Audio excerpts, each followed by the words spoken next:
오늘 2019년 마지막 주일 말씀의 제목은 두려워하지 마라 라는 제목입니다. 오늘 함께 이사야서를 보셨는데요, 이사야서는 66장으로 구성되어 있습니다. 그리고 그게 세 부분으로 이렇게 나뉘어질 수 있는데, 먼저 1장부터 35장까지는 이스라엘 백성의 죄악상을 말씀하고 있습니다. 그래서 이 죄악 때문에 회개를 촉구하죠.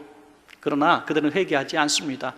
그래서 임박한 하나님의 심판이 오고, 그 이후에 심판 이후에 또 하나님은 어떻게 그들을 회복시킬 것인가 하는 그 예언의 말씀이 조금 더 뒷부분에 포함되어 있습니다.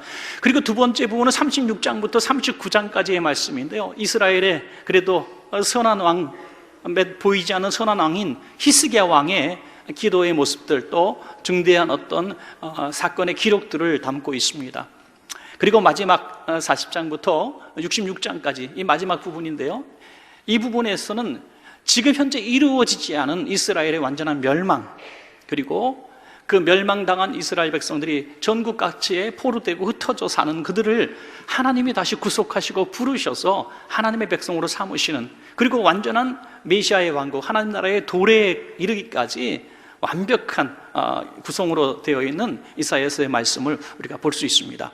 자, 오늘 우리가 몇 장을 읽으셨죠? 43장을 읽으셨습니다. 43장은 그렇다면 이사야서의 마지막 세 번째 부분이라고 볼 수 있죠. 아직 이루어지지 않은 사건에 대한 얘기입니다.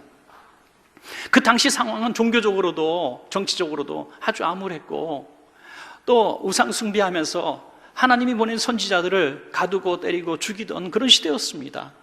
그러므로 이 마지막 단계의 이 심판에 의해서 백성들은 뿔뿔이 흩어지고 나라는 망하고 노예가 된 그 상황 가운데 있을 일들을 기록한 것인데요, 그렇다면 우리는 이렇게 생각을 하게 되죠. 야, 그렇게 선지자를 보내고 그 1장부터 35장 사이에 있는 말씀처럼 그렇게 너희는 이 죄 때문에 망할 것이다, 그렇게 권면하고 촉구했음에도 불구하고 너희는 결국 회개하지 않고 망했으니 이제 40장부터 이루어질 말씀은 완전한 심판과 망한 백성과 포로된 백성들의 이야기로 끝날 것처럼 우리는 예측할 수 있습니다.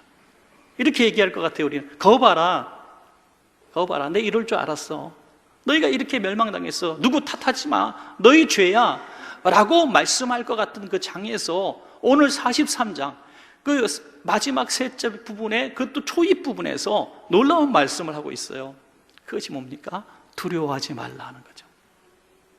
아직 이루어지지 않은 심판, 그 심판에 대해 처참한 상황들을 말씀하시면서 그럼에도 불구하고 두려워하지 마라, 이 말씀하고 있는 것입니다. 저는 오늘 마지막 주일을 보내면서 이 이사야서 43장 말씀이 딱 마음에 와닿습니다.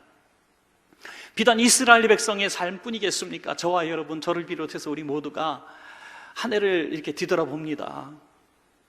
우리가 정말 한 해 동안 하나님이 얼마나 많은 우리에게 권면의 말씀을 주셨을까? 강단에서 선포되는 말씀을 통해서, 또 말씀을 우리가 읽으면서, 또 찬양을 부르면서, 또 우리가 성경 공부를 하면서, 큐티를 하면서 하나님은 수없이 우리에게 우리 삶에 대한 말씀들을 하셨습니다. 사랑해라, 용서해라, 화해해라, 충성해라, 이 많은 말씀들을 하셨는데 가만히 되돌아보니까 금년 한 해 동안 그 말씀에 온전히 순종하지 못한 저의 모습을, 우리의 모습을 보게 되는 겁니다.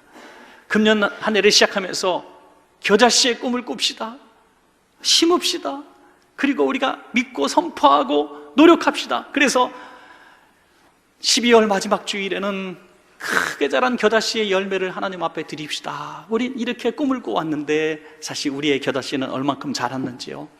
우리는 이 모습을 보면서 또 우리는 풀이 죽고 기운이 빠지죠. 혹시라도 또 어떤 질병이 있거나 금년에 참 아픔을 경험했거나 회사가 안 되고 또 가게가 안 돼서 경제적으로 전혀 없던 궁핍함을 맛보거나 자식의 문제가 생기거나 영적으로 관계 속에서 참 고달픈 시간들을 보내고 잠 못 이루는 밤을 보냈다면 우리는 이렇게 생각할 때가 있어요. 아, 다 내 죄 때문이구나, 내가 불순종해서, 내가 하나님 앞에 충성하지 못해서 내가 오늘 이런 고통을 당하는구나, 나는 맞아도 쌀야, 이렇게 생각하는 절망의 시간도 있을 수 있다는 것이죠. 그럴 때에 이사야를 통해서 이스라엘 백성에게 주신 예언의 말씀을 우리는 듣게 되는 것입니다. 그럼에도 불구하고 두려워하지 마라, 사랑하는 원천 가족들이요, 잘 안 걸었고 순종하지 못해서 오늘 고통을 받는 순간이 왔다고 할지라도 두려워하지 말라고 말씀하고 있는 것입니다. 할렐루야. 그러면 오늘 이 말씀이 이스라엘 백성에게만 주신 말씀이 아니라 저와 여러분에게도 주신 희망의 말씀이고 소망의 말씀, 이 말씀을 붙들 수 있다면 우리는 2019년 잘 정리할 수 있고 2020년을 향해서 다시 한번 도전할 수 있는 용기가 생길 줄로 믿습니다. 자, 그러면 그런 상황 가운데서도 두려워하지 말라고 하신 이유가 무엇일까요? 첫 번째는 구속의 하나님이 계시기 때문에, 그들을 구속하셨기 때문에 두려워하지 말라. 구속이 뭡니까? 값을 치렀다는 거예요. 값을 치르고 구원했다는 겁니다. 죄로 인하여 죽을 수밖에 없는 이스라엘 백성을 위하여 예수 그리스도를 통하여 구속의 은혜를 베푸셨다는 겁니다. 오늘 저와 여러분에게도 당당함으로, 우리 죄인임에도 당당하게 설 수 있는 이유는 예수님이 날 위해서 죽으셨다는 그 구속의 믿음이 있기 때문에 오늘도 또 다시 일어날 수 있는 것입니다. 이사야서 43장 1절 말씀 함께 읽겠습니다. 시작. 야곱아, 너를 창조하신 여호와께서 지금 말씀하시느니라.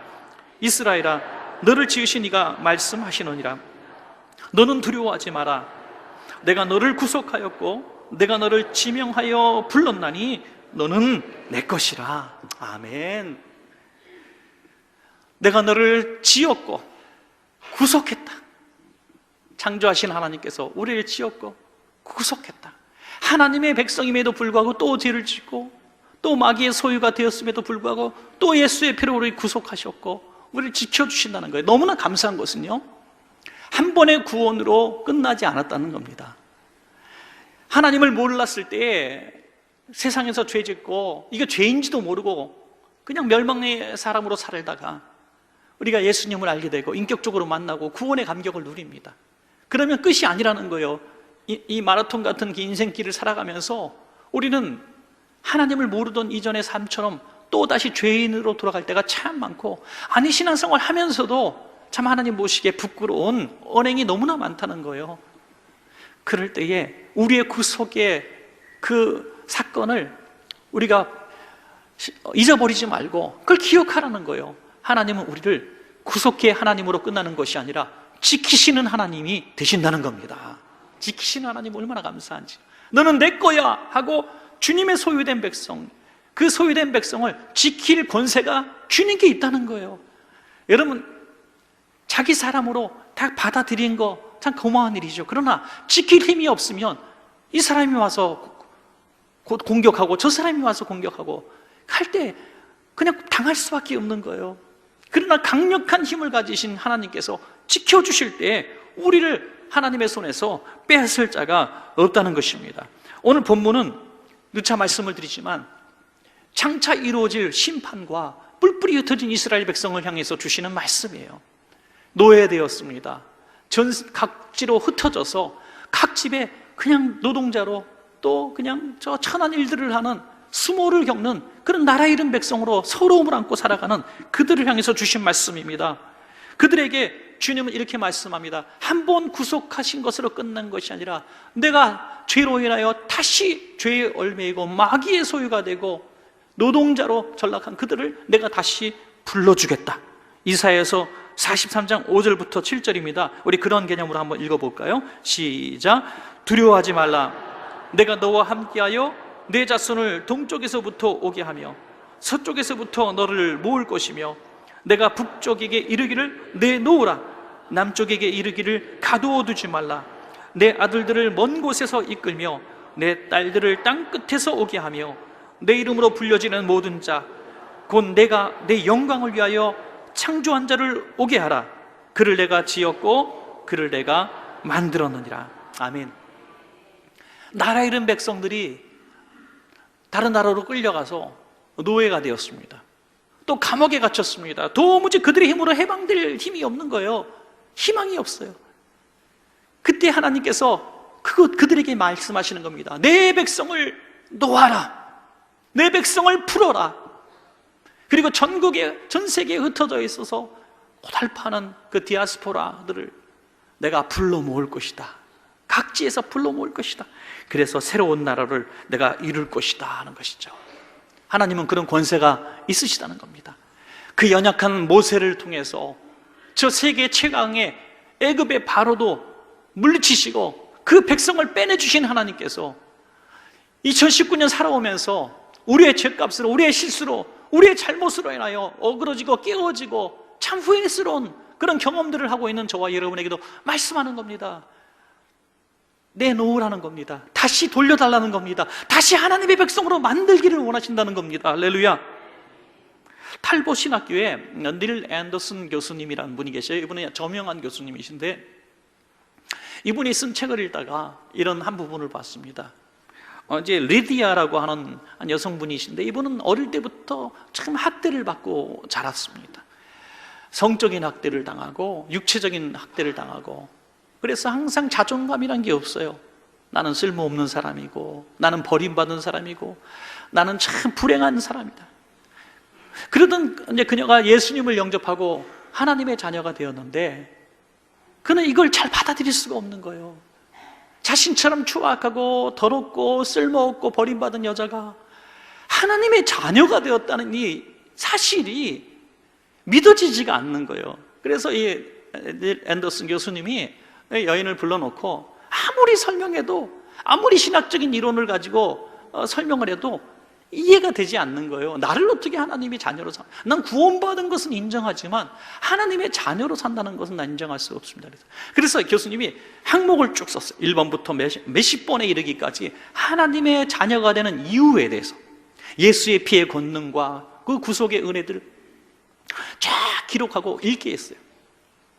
1번부터 쭉 읽었는데도 불구하고 맨 마지막 고백을 할 수가 없는 거예요. 자매님 따라하세요. 나는 하나님의 딸입니다. 나는 하나님의 딸입니다. 고백하게 했어요. 그런데 나는 하나님의 딸입니다라는 고백을 할 수가 없는 거예요. 나는 하나님의 딸 하다가 갑자기 목소리가 변조가 되는 거예요. 악한 영이 그를 딱 사로잡더니 나는 하나님의 딸 하다가 갑자기 다른 음성이 나오는 거예요. 너는 더러운 여자야. 너는 하나님의 자녀가 아니야. 자기가 아닌 또 다른 인격체의 한 음성이 들리는 거예요. 그리고 괴상하고 소름 끼치는 목소리로 너는 더러운 여자야. 너무나 소스라치게 놀랐다는 거예요. 악한 영은 그녀 속에 가득 심겨져서 너는 더러워, 너는 버림받았어, 넌 쓸모없는 사람이야, 너까지 이게 무슨 하나님의 딸이라고 얘기해. 계속 얘기한다는 거예요. 사랑하는 여러분, 이스라엘 백성은 자기의 죄로 인하여 멸망을 당하고 자기의 죄 때문에 노예가 되었는데도 불구하고 하나님은 너희는 내 자녀라고 말씀하고 계시는 것입니다.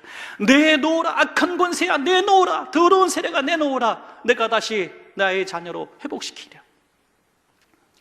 음탕한 고멜도 부르시고 집 나간 둘째 아들도 부르시고 죄악 세상에 물들어 있는 저와 여러분도 다시 부르셔서 우리가 2019년 아무리 생각해도 부끄럽고 힘들고 하나님 보시기에 참 고개 들 수 없는 잘못을 저질렀다고 해도 사랑하는 여러분, 절대로 의심하지 마십시오. 여러분들을 위해서 예수 그리스도를 보내셔서 구속하신 그 구속의 사건을 믿는다면 오늘도 하나님은 우리를 포기하지 않으시고 다시 찾으실 것, 다시 하나님의 백성으로 부르실 겁니다. 그래서 이 연말에 잘 하나님의 백성으로 회개하고 정리하시고 2020년에는 다시 하나님의 백성으로 힘차게 살아가는 여러분 되시기를 주의 이름으로 축복합니다. 여러분. 두 번째는 보호하시기 때문에 두려워하지 마라. 하나님의 보호를 믿으라는 거예요. 이사야서 43장 2절입니다. 같이 읽습니다. 시작. 내가 물 가운데로 지날 때에 내가 너와 함께 할 것이라. 강을 건널 때에 물이 너를 침몰하지 못할 것이며 내가 불 가운데로 지날 때에 타지도 아니할 것이요 불꽃이 너를 사르지도 못하리니. 아멘. 예수 잘 믿으면요, 험한 일 안 당하고 고통 안 겪고 질병도 안 걸리고 사고도 안 나고 그렇게 믿는 분들은 안 계시죠? 여러분, 그렇습니다. 예수 잘 믿어도 사건 사고를 만날 수 있고 아플 수 있고 물의 위험, 불의 위험 속에 우리가 들어갈 수가 있다는 것입니다. 그런데 그러면 그리스도인과 비그리스도인의 차이점이 무엇이냐 하는 것이죠. 그리스도인과 비그리스도의 차이점은 그 고난의 현장에 하나님이 함께 하시느냐 아니냐의 차이인 것입니다. 여러분, 임마누엘 되신 하나님은 물 가운데 우리가 고난당할 때, 불 가운데 고통받을 때 우리와 함께 그 자리에 계신 하나님이라고 말씀하고 있는 것입니다. 여러분, 다니엘을 사자굴 속에 안 넣을 수도 있는 하나님, 사드락과 메삭과 아벳느고를 풀무불 속에 들어가지 않도록 또 막아주실 수 있는 하나님은 분명한 건데, 왜 하나님은 사자굴에 결국 들어가게 하시고 결국 풀무불 속에 들어가게 하셨을까요? 물론 이 두 사건은 그들을 구원하신 사건이죠. 풀무불 속에는 하나님의 형상이간 하나님의 신들의 아들 같은 천사가 그들과 함께 있었다고 성경은 말씀하고 있고, 또 이 다니엘은 사자굴 속에서 하나님이 함께 하셔서 사자의 입을 꼭 막고 계셨어. 그를 구원하셨다고 말씀하고 있습니다. 그렇다면 모든 순교자들과 고난의 현장에서 아직도 헤어나지 못하는 분들은 하나님이 안 계신 겁니까? 그것이 아니라는 겁니다. 하나님의 사람들은 그 사자굴 속에서 사자밥이 돼도, 불무불 속에서 잿더미가 되어도 하나님은 함께 하십니다. 이사야서의 이 최종의 예언의 메시지는 뭡니까? 하나님 나라에 관한 이야기인 것입니다. 영원토록 너를 붙들고 너희 영혼과 영원히 함께 하실 분은 하나님밖에 없다는 거예요. 오늘 이른 아침에 여러분들 뉴스를 보고 나오신 분들은 알겠지만, 또 나이지리아에서 성탄절 보복이라고 그 기독교인들을 납치해서 11명을 참수용을 시켰어요. 여러분, 이 과격 이슬람 단체에서. 여러분, 이러한 모습들을 보면서 참 하나님의 백성으로 살아간다는 거, 이 목숨 걸고 살아가는 이들의 모습을 보면서 우리가 2019년도 얼마나 나태했고 얼마나 그들 보기에 우리가 참 부끄러운 신앙생활을 했는지 다시 한번 생각하게 되는 것입니다. 그러나 분명히 믿습니다. 하나님은 그들 마지막 순간에도 함께 하셨고 천국에서 그들과 함께 계실 줄로 믿습니다. 여러분, 시편 139편 9절과 10절에서 이래서 다윗은 이렇게 고백합니다. 내가 새벽 날개를 치며 바다 끝에 가서 거주할지라도 거기서도 주의 손이 나를 인도하시며 주의 오른손이 나를 붙드시리로다. 저 해외에 유학가 있는 우리 자녀들, 또 군복무직에 있는 자녀들, 또 시집가서 저 멀리 떨어진 곳에서 살고 있는 참 우리 애처로운 우리 딸들, 참 불쌍히 여기는 우리 모든 가족들, 여러분 그 모두가 홀로 있는 것 같아도 하나님이 그들과 함께 하시는 사실을 믿으시기 바랍니다. 이것이 얼마나 은혜이죠. 여러분, 지금 오늘 우리가 2019년 잘 보내고 이 자리에 앉아 있는 것이 기적입니다. 여러분, 기적이에요. 얼마나 많은 사건 사고가 있었습니까? 지나가다가 한판에도 맞기도 하고요, 인도로 걸어가고 있는 자동차가 뛰어들기도 하고요, 참 별의별 사건들이 다 있지 않습니까?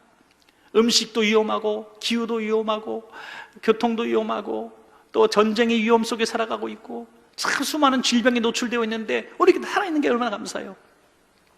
어떤 젊은 믿음의 청년이 군대에 갔는데 이제 시간이 남으니까 고참들과 함께 이제 연애 편지할 때 쓰려고 네잎클로바를 찾으려고 이제 수색 작전을 펼칩니다. 이제 수색대 작전을 펼치는데 전방부대니까 얼마나 위험해. 쥐레를 밟은 거예요. 쥐레를 탁 밟았는데 쥐레를 밟은 거예요. 고참병이 야 너 쥐레 밟았어, 그냥 있어. 그리고 자기는 막 도망가는 거예요. 도망가갖고 이제 부대에 알려가지고 사이렌이 나고 막 난리가 났어요. 그래서 쥐레 제거반이 왔습니다. 다리가 후두두두두 떨리고 이렇게 발 뛰면요 발이 날아가는 거잖아요. 평생의 죽음의 공포 이렇게 느낀 적이 없을 거예요. 부들부들 떠는데 한참 진땀을 빼고 쥐레를 딱 제거한 고참병이 뒤통수를 딱 때립니다. 소세지 깡통이지 이게 무슨 쥐레냐 그러는 거였어요. 소세지 깡통이었대요. 그게 바닥에 딱 숨겨져 있으니까, 깡통이 뒤집어 있으니까 꼭 쥐레였던 거예요. 그래서 그날 아주 부대에 가서 완전군장하고 연병장을 뺑뺑뺑뺑뺑 도는 이제 벌 받는데도 그렇게 행복하더래요. 그래서 싱글벙글 웃으면서 막 너무너무 행복해서. 왜? 살았다는 기쁨. 죽을 수도 있었는데 살았다는 기쁨. 여러분, 많은 성도님들이 그런 경험을 한 번쯤 해보는 것도 괜찮은 것 같아요.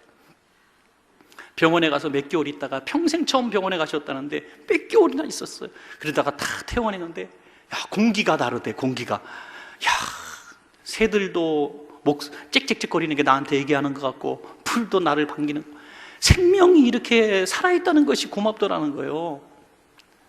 그렇다고 해서 모두 그런 경험을 하라는 건 아니에요, 여러분. 저는 사무실에 들어가서 우리 교직원들에게도 딱 들어가서 하는 첫 마디가 뭐냐면, 별일 없었어요? 라고 해요. 별일 없어요. 별일 없는 게 축복입니다. 예. 우리 좌우편에 성도님에게 인사하시죠. 금년 한 해 별일 없으셨죠? 하고 인사하시겠습니다. 예, 별일이 있어서 사연이 기신 분은 나중에 얘기하시기 바랍니다. 하여튼 별일이 없다는 게 얼마나 큰 축복인지요. 꼭 사건 사고를 겪고 죽다 살아나야 별일이 있어야 은혜 되는 겁니까? 아니래. 별일 없는 게 얼마나 큰 은혜. 아무 사고 없이 교회 오신 것도 감사하고, 아무 사고 없이 자녀들이 학교 갔다 돌아오는 것도 얼마나 고마운 일인지요. 여러분, 우리가 오늘 살아있음에 감사합시다. 2019년 한 해 살아오면서 물질을 좀 잃어버리신 분들 있을 거예요. 너무 속상하시죠? 건강을 좀 잃어버리신 분들, 좀 아픔을 경험하신 분들, 너무 후회스럽고 속상하고 내가 왜 그랬을까? 과거에 매이는 분들 계실 거예요. 과거에 매이지 마세요. 다 떨쳐버리세요. 살아있음에 감사합시다. 다시 기회가 있음에 감사합시다. 할렐루야. 자, 마지막 세 번째는요, 함께 하시기 때문에 두려워하지 말라, 이렇게 말씀하고 있는 것입니다. 자, 함께 하시는 이유가 뭘까? 이것이 더 놀랐습니다. 이사야서 43장 4절입니다. 내가 내 눈에 보배롭고 존귀하며 내가 너를 사랑하였은즉. 지금 43장은 시대적 배경이 언제라고 말씀드렸어요? 앞으로 있을 심판과 포로된 백성의 그 상황입니다. 전국 세계에 뿔뿔이 나라 잃은 백성으로 흩어져 사는 디아스포라들에게 주신 말씀이에요. 예언의 말씀이에요. 그런데도 말씀하십니다. 너는 그래도 내 눈에 보배롭고 존귀해.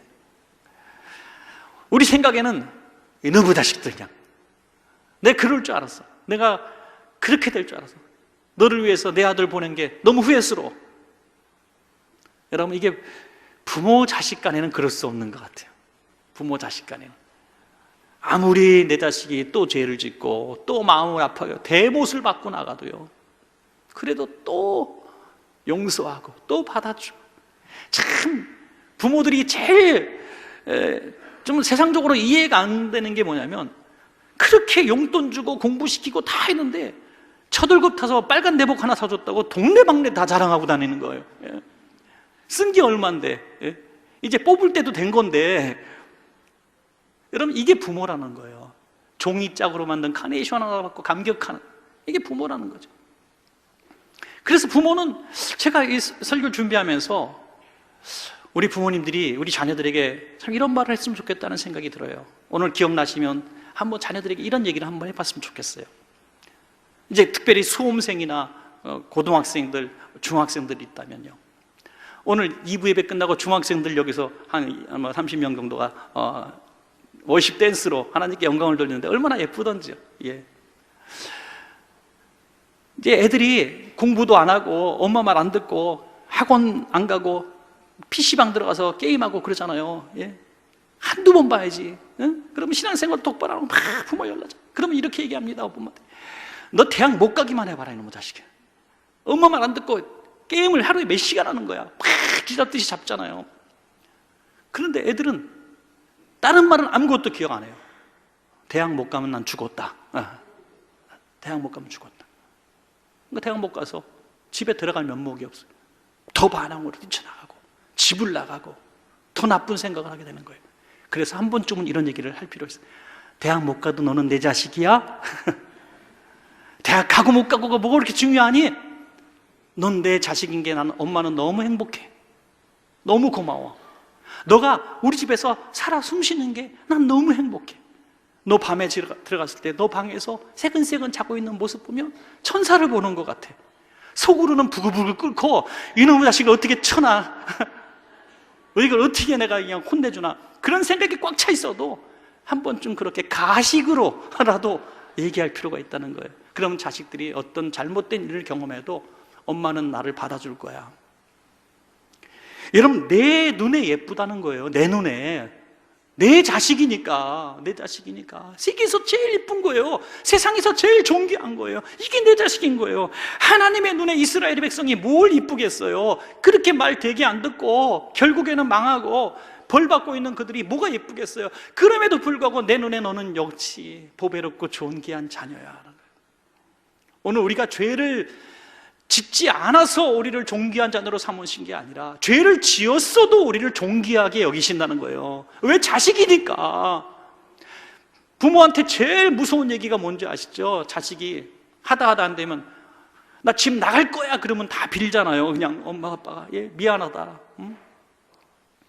우리가 그렇게 끊을 수 없는 관계가 부모 자식 관계인 거예요. 하나님께서 우리를 절대로 놓아줄 수가 없는, 왜? 우리에게 너무나 값진 예수의 피를 썼기 때문에, 희생했기 때문에 우리를 포기할 수가 없는 거예요. 그래서 이후의 구속의 역사를 말씀하고 있는 거예요. 예수의 피로 구원받은 그들이 또 범죄하고 불순종해서 남의 나라의 노예가 되고 종살이하고 있는 상황이 되었어도 내가 다시 너희를 구속하여 불러 모을 것이다. 다시 기회를 줄 것이다. 왜? 내 눈에는 여전히 이쁘고 보배로운 내 자녀이기 때문이라는 거죠. 여러분, 자식을 불쌍히 여기는 부모 마음, 세상 그 누가 가졌겠습니까? 그냥 불쌍한 거예요. 그냥 불쌍해. 아무리 잘했어도 불쌍해. 측은해, 미안해. 이게 부모 마음. 그래서 하나님께서는 그 죄로 인하여 망한 그 백성을 가슴에 품고 내가 다시 너희에게 기회를 주시겠다는 겁니다.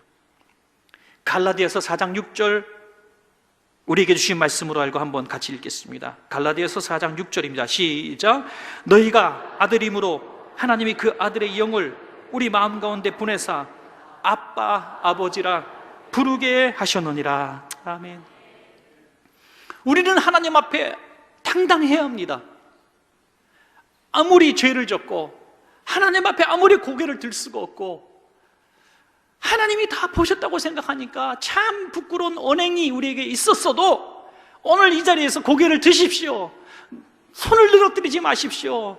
그리고 하나님을 향해서 우리는 고개를 들고 하나님 다시 한번 기회를 주세요 라고 말할 수 있는 거예요. 왜? 하나님은 절대로 우리를 포기할 수 없다고 미리 선포하셨습니다. 왜? 이쁘고 존귀로운 하나님의 자녀이기 때문이죠. 우리 하나님을 아빠 아버지라고 부르는 하나님의 자녀이기 때문입니다. 그러므로 다시 일어날 수가 있는 것입니다. 꼭 잘하고 착하고 온전하게 신앙생활했다고 하나님의 자녀로 사는 것이 아니라 죄인으로 살 때 하나님의 더 측은히 여기심이 있다는 겁니다. 더 깨어진 마음, 상한 마음의 예배자가 될 때 하나님은 그를 더 위로하신다는 것입니다. 마지막으로 43장 7절에 보면 이제 우리는 어떻게 살아야 할 것인가에 대한 말씀이 나옵니다. 내 이름으로 불려지는 모든 자 곧 내가 내 영광을 위하여 창조한 자를 오게 하라. 그를 내가 지었고 그를 내가 만들었느니라. 하나님의 구속하심을 아직도 이해하지 못하는 사람들, 하나님의 좋은 귀한 자녀임에도 불구하고 그 사실조차 깨닫지 못하고 이 성전 안에 들어오지 못한 수많은 유리하는 양떼들 같은 그들을 향해서 하나님의 창조된 그들 백성, 또 우리와 함께 하나님의 자녀된 그들에게 가서 창조한 하나님의 백성들을 불러 모으라. 그것이 하나님께 영광이 된다는 것입니다. 여러분, 얼마나 놀라운 말씀입니까? 오늘 이 시간에 우리뿐이 아니라 수많은 사람들이 죄악에 묶여있고 노예가 되어있고 죄로 인해서 절망하고 있고 자신의 존재 가치가 아무것도 아니라고 생각하고 나는 정말 버림받은 인생이라고 생각하는 그 수많은 버림받은 인생들이 배회하고 있지 않습니까? 그들에게 가서 당신은 하나님의 보배롭고 존귀한 자녀입니다. 하나님은 여러분들을 절대로 포기할 수 없습니다 하고 그를 불러 모아 우리와 함께 다시 일어나게 하시는 하나님의 백성이 되시기를 주의 이름으로 축원합니다.